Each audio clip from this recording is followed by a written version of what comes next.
All right.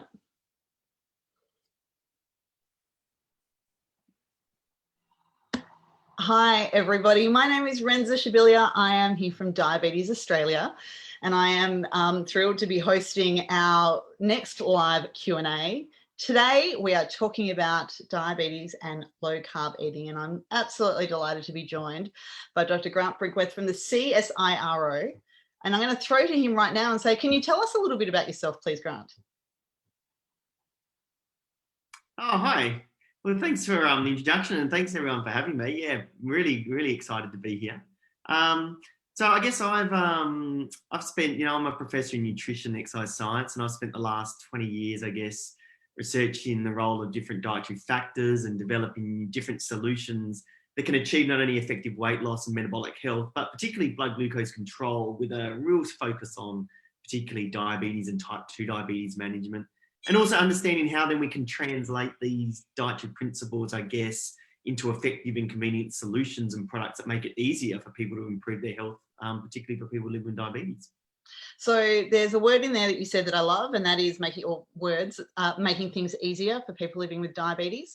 So I have type 1 diabetes. I've lived with diabetes for 23 years, and I have to say the holy grail is making things easier.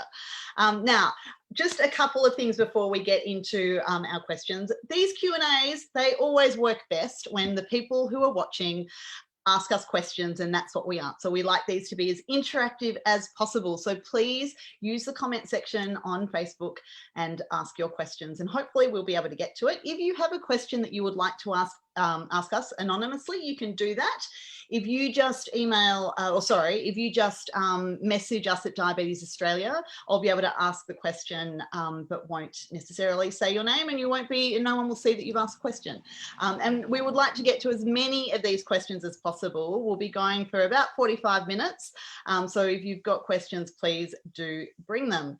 And also, we know that this is a really interesting topic. It's one of the topics that lots of people have asked for. So we're thrilled to be able to bring it to you today. We also know it's a bit of a contentious issue. So please do, as always, remain respectful in any conversations that you're having in the chat, in the comments function. But, we do love to see that there is dialogue happening with people. So Grant, I'm going to start at the beginning, because please, can you give us an explanation of what is a carbohydrate? Oh, well, yeah, that's really right back at the start. I think it's a great place to start. Well, carbohydrates are one of 3 macronutrients that we have in our diet, the other being protein and fat. And I guess carbohydrates come in 3 main forms. Sugar is probably the one that everyone knows about. It's the carbohydrate that's typically found in many of the discretionary foods we eat. So things like biscuits, chocolates, lollies, flavored yogurts, breakfast cereals, all these sugar sweetened drinks and fruits and fruit juices. And then you have starches, which is essentially a long form of sugar. It's basically long chains of sugars all linked together. And I guess the sort of foods that they're found in are many plant foods like bread, cereals, rice, potatoes, pasta. And then you've got fiber, which is basically the cell walls around foods, which generally doesn't get as processed or digested. And so that's things that we find in whole grain breads, whole wheat pastas, and untoasted mueslis, legumes and stuff like that. So yeah, that's essentially what a carbohydrate is. Yeah. Now, this is a contentious question, but I'm asking you for your professional opinion, I guess, here. Do we need carbohydrates? Do we have to have them for growth, or, do kids need them? Do adults need them? Do we need carbohydrates in our eating? Well, I guess, yeah, you're right. That's probably the question of the centre of today's debate and discussion. It's not a debate, it's a discussion. But I'd like to start off by, I guess, saying that I think it's well established that fibre, we talked about fibre as being a carbohydrate. I think it's important as part of a healthy, balanced diet that we know that fibre promotes bowel health, reduces the risk of constipation and bowel cancer and those sorts of things. And Australia has such high rates of bowel cancer. And so it's so important to ensure we adequate fibre. So I don't think it's a good thing to remove carbohydrate completely from the diet, particularly the fibres. And this is why, even with what we've done with the CSIRO low carb diet, we're not saying no to carbs. What we're doing is just limiting the amount of carbs and focusing on the high quality, high fibre, low glycemic index foods. Now, the other reason why we have carbohydrate in our diet, and this is, I guess, the real contention, is that the real only other reason we have it is because it is a key energy source for our body. And this is because when we eat carbohydrates, we break them down into the small sugars, which is the glucose, and that's why we hear about blood glucose. And we use those for energy to allow us to do those activities that we love doing throughout the day. But the thing is, the glucose that we don't use, it actually gets converted to glycogen, and we store that in liver and muscle through the action of insulin. So when there's excess glucose in our blood, insulin comes out and it pumps the glucose essentially into a form called glycogen that we store in our liver and our muscles. But this is where the issue raises, because what we find is many people don't appreciate that our storage capacity for glucose is quite limited. And so if you are eating excessive amounts of carbohydrate and not doing sufficient exercise to burn off that fuel, essentially what you're doing is you're just storing that carbohydrate into glycogen. But when your glycogen stores become full, it basically then converts that carbohydrate into fat. And it's when we have excess amount of carbohydrate converting to fat is when it starts to accumulate in our vital organs and our liver. And that's when the problems start to occur. So essentially they're the two main reasons, is that one, it's important for fiber intake, but two, it's important as a fuel source. But it's also important to remember, if I can just sort of throw this bit in, that unlike fat and protein that are essential for many other body structures and functions, the main role for carbohydrate really is the energy source. But even if you don't get sufficient energy from carbohydrate, you simply just don't run out of energy. You just don't stop. You then use other sources like fat and protein for energy. And so this is why a dietary pattern that's low in carbohydrate is potentially viable, because you're not going to simply just run out of energy. Right. So that was my question. So I'll ask the question again, even though you've kind of said it, but just so that it's clear for everybody.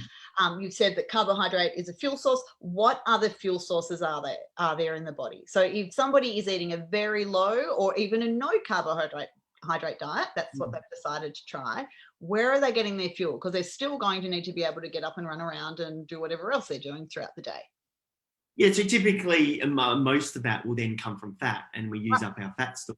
And so fat is a great source of energy. And so what we do is we start using our fat as energy. We can use protein for energy, but we tend to use that secondary to fat if carbohydrate's not available. And that's the reason why you hear about these people that go on these low carbohydrate diets, and particularly very low carbohydrate diets, because they basically devoid themselves of carbohydrate. They start then switching to fat, and that's why you get ketones. So everyone hears about these ketosis, these ketone bodies or ketogenic diets, and they're simply just a marker that you're using fat as the energy source rather than carbohydrate, because a byproduct of fatty acid metabolism is ketone production. Now, ketones, that's a word that for a lot of people with diabetes, it starts sending lots of red flags, flashing lights of concern and worry. So let's talk about the difference between ketosis and diabetes ketoacidosis, because that DKA, that diabetes ketoacidosis, we are told as people with type 1 diabetes that this is something really, really dangerous. It needs immediate treatment. It's not something you mess around with, and it's tied up with ketones in there. So talk to us about the difference between the two. Well, I guess ketone metabolic acidosis that you sort of talked about, diabetic ketoacidosis, is really a medical issue where essentially your blood glucose is so low that you basically switch into basically almost a state of, I don't know, what would you call it? Almost a state of shock where the body... High. I think it's very high glucose levels. Low, very high. Sorry. High glucose, low insulin. Yeah. Low insulin. Sorry. Yes. That's all right. Yeah. Sorry. So and it goes on, and so basically the ketones shoot off, and that can create a lot of medical problems associated with it, and that's why you mentioned that you've got to basically go and seek acute care, because it becomes a medical issue. The difference with nutritional ketosis that we talked about is that the magnitude of ketones is almost 40-fold less than what we're talking about with diabetic ketoacidosis. Right. So what you'll see a small elevation in ketones, the presence of ketones, because you're using these fats. but they're nowhere near the levels that you're talking about in the medical condition. Okay. And so there is a difference, because one is being driven by the fact of these very high insulin levels, which is promoting you. One's being really just driven from the fact that it's a byproduct of the fuels that you're using. But nutritional ketosis, from the research that I've read anyway, doesn't have any negative impact on your health. But you certainly, it's important that the listeners do remember that they are a completely different thing to diabetic ketoacidosis. And if that's what you're experiencing, that is where you really need to seek medical care. Yeah, and so that's a really good question for people with diabetes who are thinking about going on a low carb diet, to have that conversation with your diabetes healthcare professional about the differences, so that you can understand that and understand what's safe and what's not. So let's talk about, because this I think is something that confuses lots of people. What is a low carb diet? How do we measure that? Is there a cutoff when we say, right, when you are eating this amount of carbs, it's a low carb, or is that something that individuals will decide for themselves? Look, it probably is an individual thing, but I guess as the low carb science has evolved, there has been people that have coined definitions of what low carb, what defines a high carb, what a moderate carb, what a low carb, what a very low carb diet is, and I'll go through them in a second. But I think what's happened is, because of the interest and the evolution of the science, what we're seeing is governing health bodies and even scientists are now coming up with definitions to help our clinicians and our health practitioners help their patients better, because we know we can put some definitions around this. Yeah. So if we go to the definitions then, if we think about a high carbohydrate diet, which is typically the default dietary pattern that most people use, and when you look at the Australian Healthy Eating Survey, that's typically, we eat a high carbohydrate diet by default. That's typically a dietary intake that you might have greater than 20 grams of 200 grams of carbohydrate per day, or some people define it as greater than 45% of all your energy coming from carbohydrate. Right. Okay. Yep. Take that down now a step, where we would move to a moderate carbohydrate diet, which is one that's defined as where you might have between 130 to 200 grams of carbohydrate, or between 26 to 45% of your energy coming from carbohydrate. Mm-hmm. We then take it a step lower, which is what we would define as a low carbohydrate diet, which is what most people are talking about on this particular forum. So a low carbohydrate diet, by definition, is a diet that's really where you consume between 50 to 130 grams of carbohydrate per day, which is roughly about less than 26% of your total energy from carbohydrate. And then you can take that even lower again, where they define what a very low carbohydrate diet is, which is really when you virtually have no carbohydrate in your diet. That's where they sort of coin it as between about 20 to 25 grams of carbohydrate, or less than 10% of your total energy coming from carbohydrate.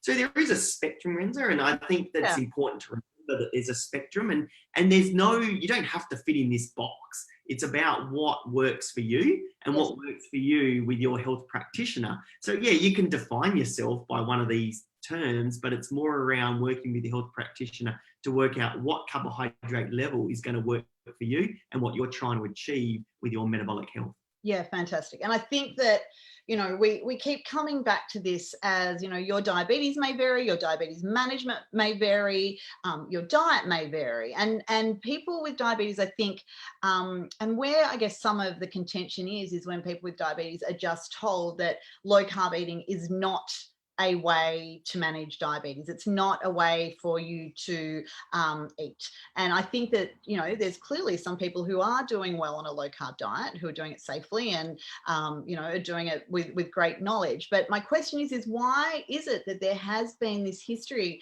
of people being told that a low carb diet is not safe for diabetes? Yeah, it's really interesting. If we had all day, we could probably talk this through forever. Yeah. But I think it's because, largely our clinicians and our health professionals need to, I guess, we advocate and we use dietary prescription based on what the dietary guidelines say. And historically, our dietary guidelines have always promoted a high carbohydrate, low fat diet, which is the first category that we talked about. And that's why typically most health practitioners will default as the preferred approach, because that's what our dietary guidelines say. Now, I think the other reason why, you know, some people might have had a negative opinion towards lower carbohydrate diets in the past is just because the evidence wasn't there, Enza. I mean, like, Yeah.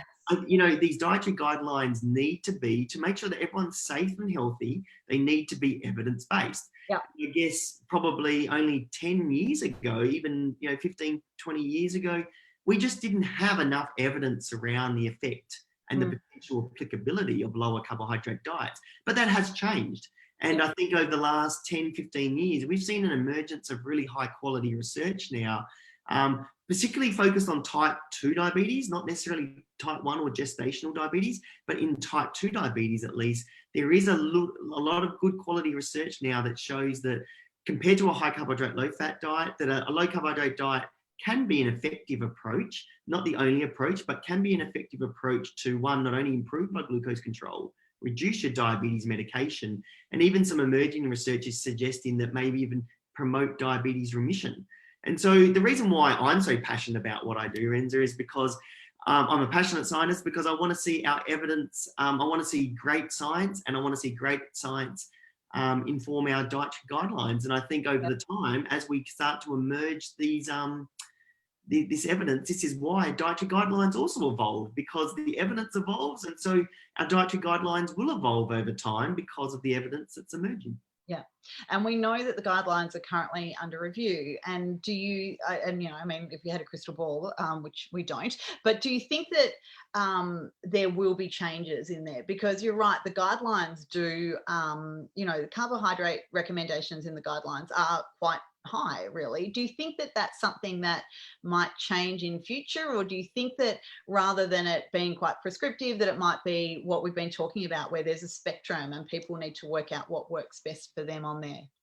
Yeah, look, I can't really comment on what people should do in Australia around the dietary guidelines. The only thing that I, as a passionate scientist, is, you know, I'd like to think that the guidelines are informed by the latest scientific evidence. Yeah. But I think if you look at guidelines in America and Diabetes Canada and UK, you are starting to see an evolution of those guidelines. And what you're seeing in those guidelines is they're actually moved away from one size fits all approach to that there is no one size fits all, and that there's probably multiple evidence-based eating plans out there. High carb, low fat is still legitimate. Lower carbohydrate diets, Mediterranean diets. There's lots of evidence around Mediterranean diets, the DASH diet, which is used a lot in the US.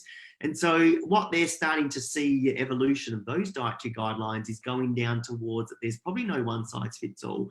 Each dietary pattern does have its pros and cons and its benefits, and you've got to work with your health professional who should, if they're a really good health professional, should know all the benefits of these particular dietary patterns, and then can tailor the dietary pattern that's going to best meet your needs and what your goals are. Yeah, absolutely. This is such a great conversation. We've got a couple of comments and questions coming in. So let me just see. So I've got a comment from Matthew who says, wondering what your thoughts on managing cholesterol levels on a low carb diet. He says that that's been his main problem with it, and it's the reason why he discontinued.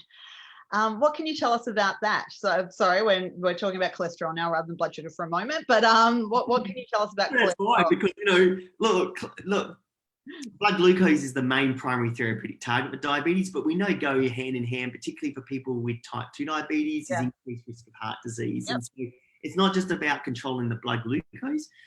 If we negatively impact some of the other markers, well, then maybe the dietary pattern's a bit limited in its applicability as a dietary strategy. So cholesterol is a really interesting one. Obviously, you know, I can't comment specifically on Matthew's case. I'm not a clinician. But, you know, based on what the evidence is saying, this is where it becomes, I think, this is the core of the debate of low carb diets, I think.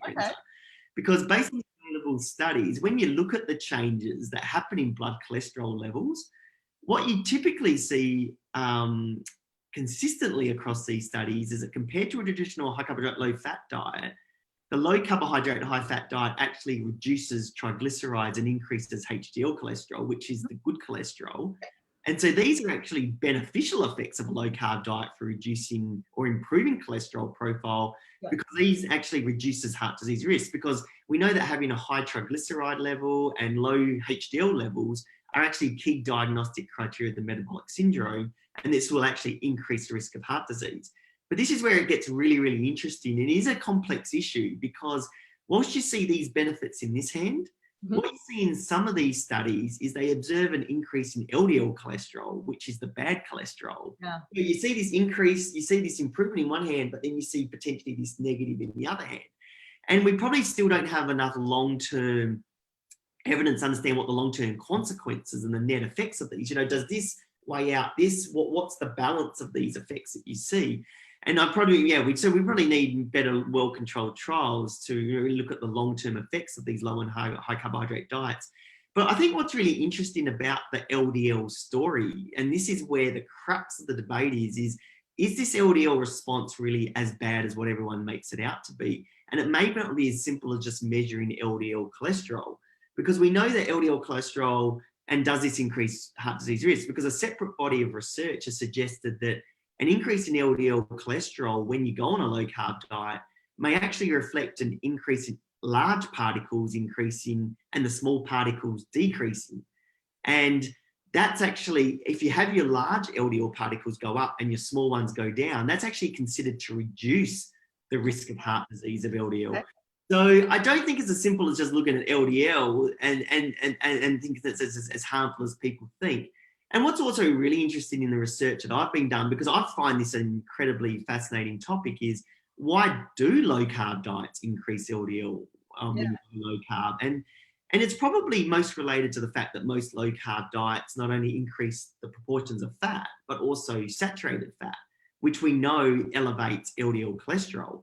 And so even when you look at the work that I've done at CSIRO, and particularly with our CSIRO low carb diet, what we've done is increase the amount of fat, but increase the amount of healthy fat. So that's the mono and the polyunsaturated fat. And we've kept the saturated fat levels low. And so what we observed in our study is that triglycerides went down, HDL went up, which are the good things that we always see, but we didn't see the elevation in LDL cholesterol. So I think it's clear that all low carb diets aren't necessarily equal either. And that's why it's so important to do this in consultation with a health professional, because they will be able to, everyone has a different response to different. Yeah, sure. And it's important to do it in consultation with a health professional, because they'll be able to track and monitor your health changes and tweak the diet as required so that you're not getting any negative impacts. So my question around that is because one of the things that we hear is that some health professionals won't even entertain discussions about low carb options. So what is your advice to somebody? What do we say to people who are really struggling with finding a health professional, or their current health professionals are just refusing to even have discussions about low carb because they say that it's dangerous, or it's not appropriate, or it's not what the guidelines say? What would you say if somebody came to you and said that? Yeah, look, it is a tough one, because we get that quite a bit, actually. Disappointingly or appropriately, we do get that quite a bit. I guess all we say is, if you're not happy with your health professional, you're not stuck with them. We're saying go and find a health professional that you have a real strong rapport with. Find a health professional that you feel is across the latest scientific evidence and is actually going to have a more, a more meaningful two-way conversation with you about your health, rather than saying it's this way or it's the highway. Yes. And so I think that that's really one thing to say, is just be mindful that, yes, health professionals all have different approaches, but go and find a health professional that you feel really confident in, because they're the person that's going to work most with you, and you're going to get the best outcome of working with someone who you trust and respect, and you feel the most confident that they are across the latest scientific evidence and helping you for your best interests. And, we would say that about any aspect of diabetes management. If you're wanting to try a new therapy or a new technology and your healthcare professional is not across that, or, not particularly comfortable with it, find one that is. And that's not in any way to, bag health professionals, because they're probably really great at something else. It just might not be your diabetes jam. your diabetes choice. So find somebody who is that person. So I think that's really, really great advice there. Now we have a question from Elif who wants to know, and this is one actually that came up a number of times when we asked people in advance to submit some questions or ideas for our discussion. What about low carb diets and children with type 1 diabetes, or children in general? I mean, but we'll talk about type 1 as well. But can kids eat in a low carb way? If that's what the family's eating, if whoever is responsible for doing the cooking at home, that's what they've decided they want to do, how safe is it for children? Look, at this stage, I don't think that there's any evidence, around that. We just don't have any evidence in studies that have been conducted in low carb diets. Yep. And so I wouldn't recommend this as a strict dietary approach for anyone under the age of 18. And that's because, again, we have to use the evidence to guide what we do, and we just don't have the evidence there. But in saying that, they don't have to strictly be following a low carb diet. But if you look at a lot of low carb diets, if you assemble it right, the core principles of any healthy eating for any age is eating a wide range of nutrient dense core low calorie foods. And a lot of low carb diets do have those sorts of food profiles, and to reduce the amount of discretionary foods that we all eat, which are all those ones that are very calorie dense and very nutrient poor. And so, yes, I wouldn't explicitly recommend someone to go on a prescriptive low carb diet if you're under the age of 18. But also remember, though, that still, if you're eating with a family, be mindful that they also need nutritionally complete whole foods. And so often low carb meals can be adapted in a way that they're not as low in carbohydrate, but still meet the nutritional requirements for the children. Absolutely. And again, this is one of those, have a chat with your healthcare professional, and find one who is willing to have these conversations with you. I think that's key. And I just wanted to point to one thing and say that there are some really great low carb groups online, and often that some of the, the most frequently asked questions in those are, can you please, has anybody got an idea for, I live in this area, has anybody got a great GP or a great dietitian or, health professional who I could see who will have these conversations with me? So definitely have a look at some of those groups. Now, we've got a question here, and this is something that I think is, I know that you're not a psychologist, but I do want to ask about if there are any notable psychological effects that go hand in hand with low carb eating, or is it just like with any eating plan, but is there anything that we know about low carb eating and psychological effects?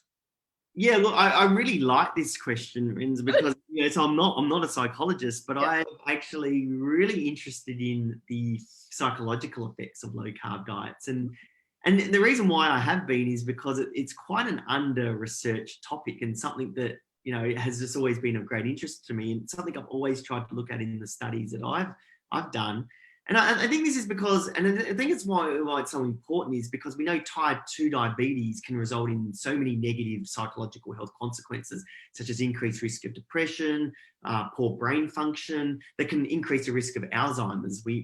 There's evidence emerging that. So I think it's really important to understand how dietary factors and patterns may actually impact these outcomes.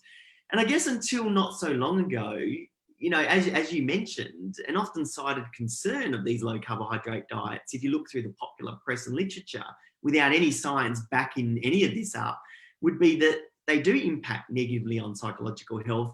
But, probably only, when I look through the mainstream literature, there's very few studies that ever support this. So it's really an interesting area to study. And I guess in the 2-year intervention that I did, CSIRO, where we compared a low carbohydrate to a high carbohydrate, low fat diet in individuals with type 2 diabetes, we actually included rigorous measures of mood, psychological well-being, cognitive function, including brain function.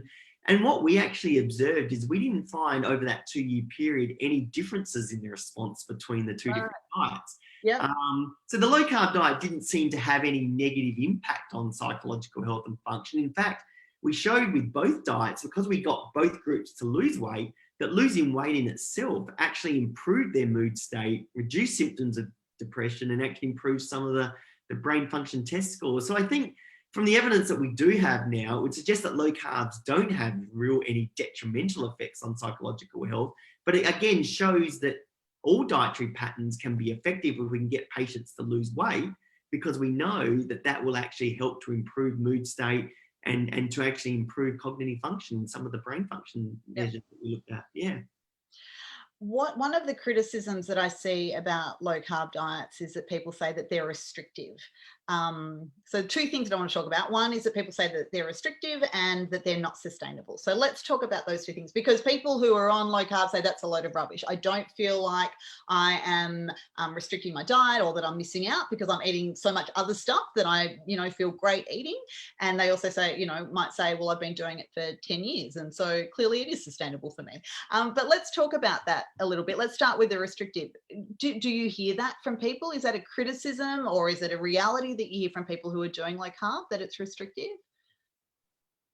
Oh, look, I think any dietary pattern could be restrictive if you're eliminating the foods that you tend to want. And I think as health professionals, Renza, we all would advocate that we should eat low amounts of discretionary, foods that are rich in, sugars and added saturated fats and salts. And so if I'm going on any dietary pattern that removes that, maybe I would say that's restrictive because that's what I want to do. Yeah. But when we specifically look at low carb, look, again, it's no one size fits all. Again, a dietary pattern that doesn't meet with your eating preferences or eating in any your eating preferences or eating cultures may not be the approach for you, because I think what we've found from our research is basically if you can find a dietary pattern that you can adhere to, you're most likely to have the biggest success, whether it's low carb, high fat, whatever it be. Yeah. A dietary pattern's success is the fact that whether you can adhere to one. And so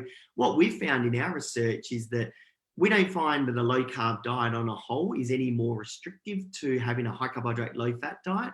But what we do find is over the long term, everyone struggles to adhere closely to a dietary pattern.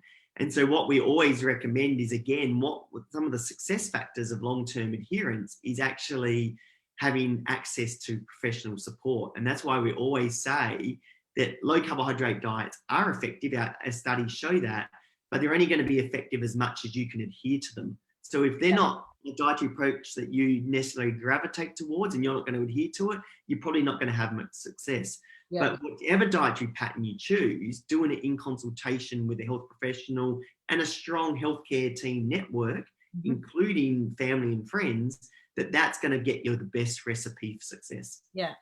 And I guess when we're talking about sustainability, in that we need to consider affordability, we need to consider the access to the type of foods that are in a diet, because if you're, I often see, and obviously they're sometimes quite extreme eating plans that include foods that, you need to order in from somewhere, or you need to go to some local, and, there's one store in the whole of the state that sells them, or you need to go and harvest them yourself from underneath a tree that only flowers twice a year. So having, I guess, being able to actually easily obtain and be able to afford the foods that are in an eating plan or in a diet, really, that's surely one of the things that needs to be considered when we're talking about what people can, how people can sustainably remain on some sort of eating plan.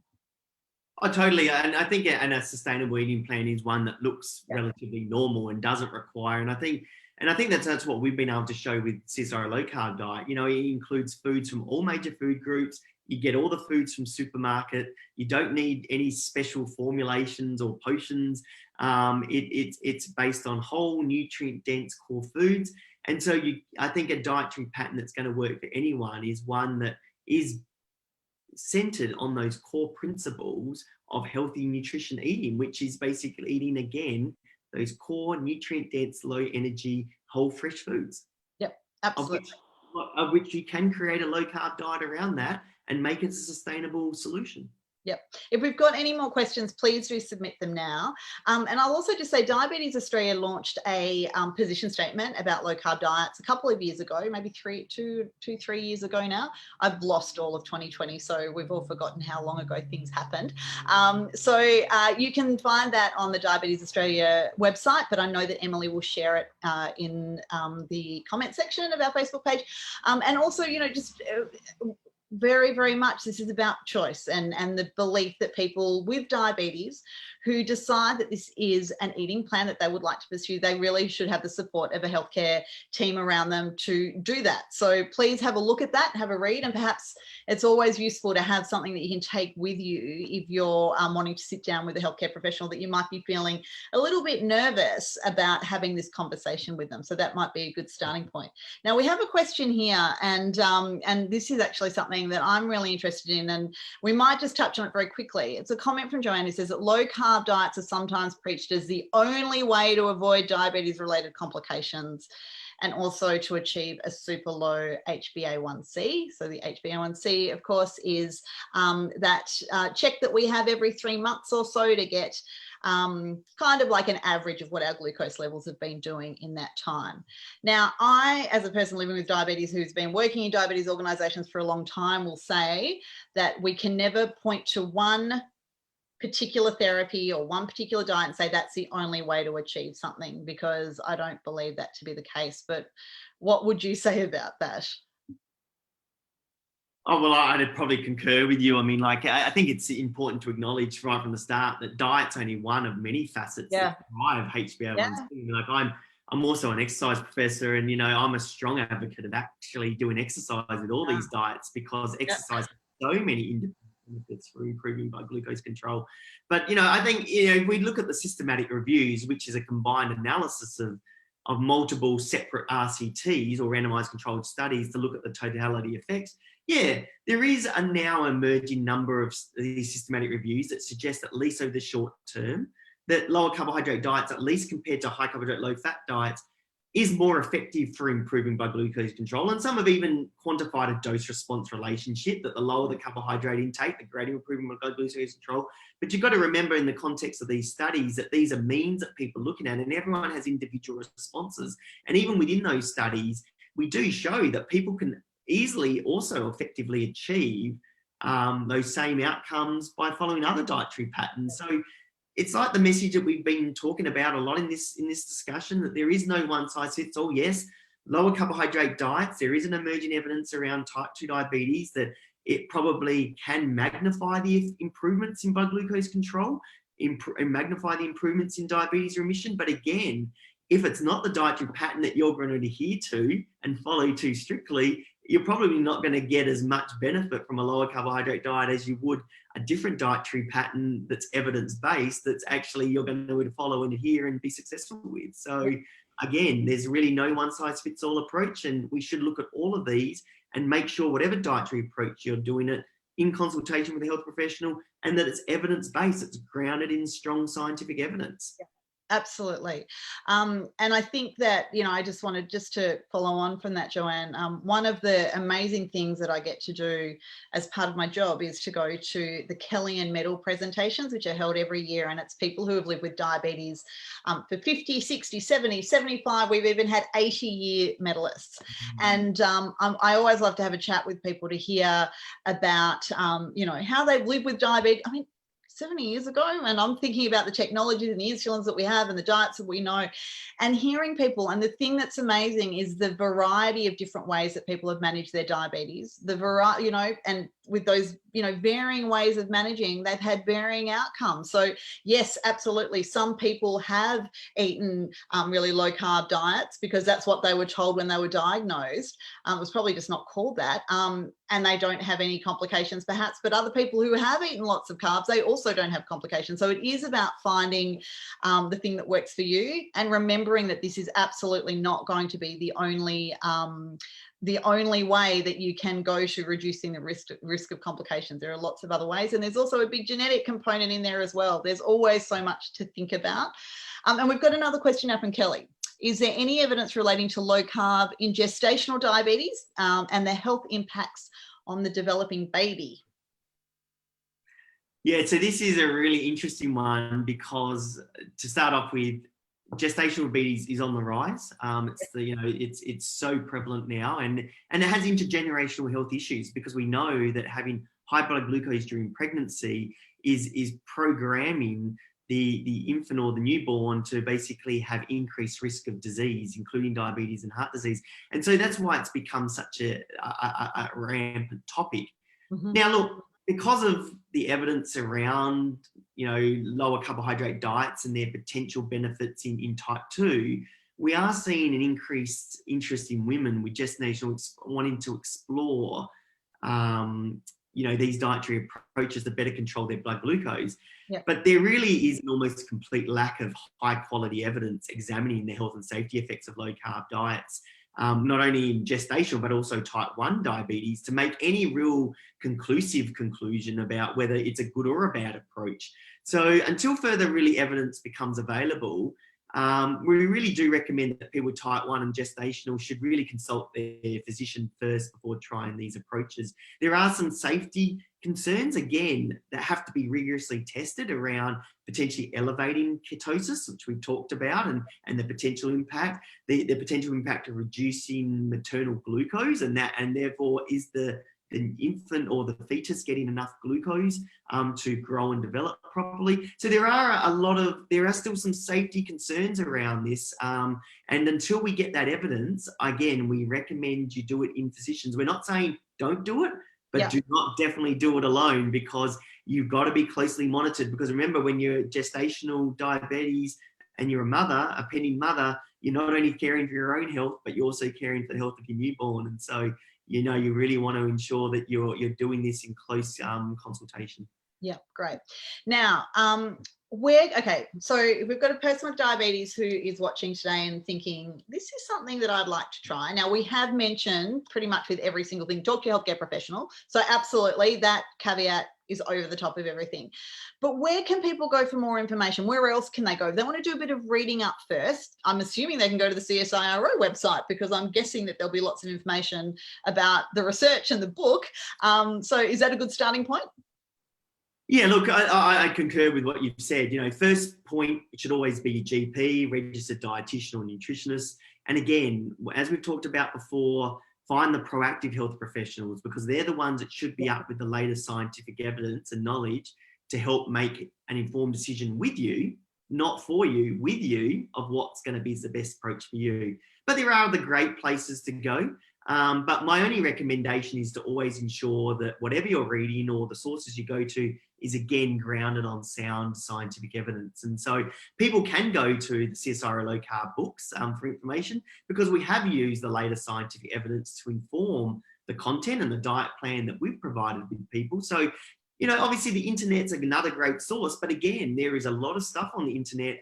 Again, I would just sort of reinforce that to whatever you're looking at, making sure, tracing where that evidence or where that messaging has come from, and is that grounded in scientific evidence. And that's why working with a GP that understands the evidence is the way to go, because they should be able to interpret all that evidence for you. You don't have to be alone doing it.